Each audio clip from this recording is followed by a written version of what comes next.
In this video, I'll show you how you can fix the Steam application load error.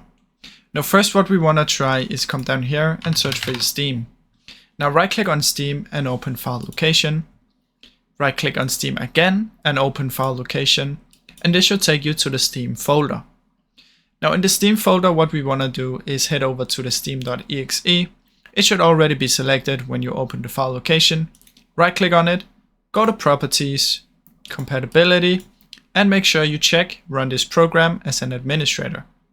Simply press apply and OK. Close down Steam, reopen it and see if the game works.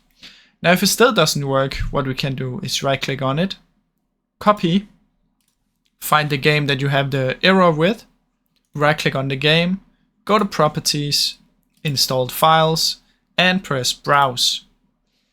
Now in here you should come to the folder of the game, and what you want to do is simply right click out here and paste. Now this will put your Steam exe in the game folder, and this can help solve the issue.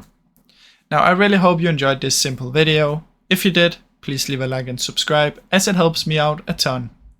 Thank you so much for watching.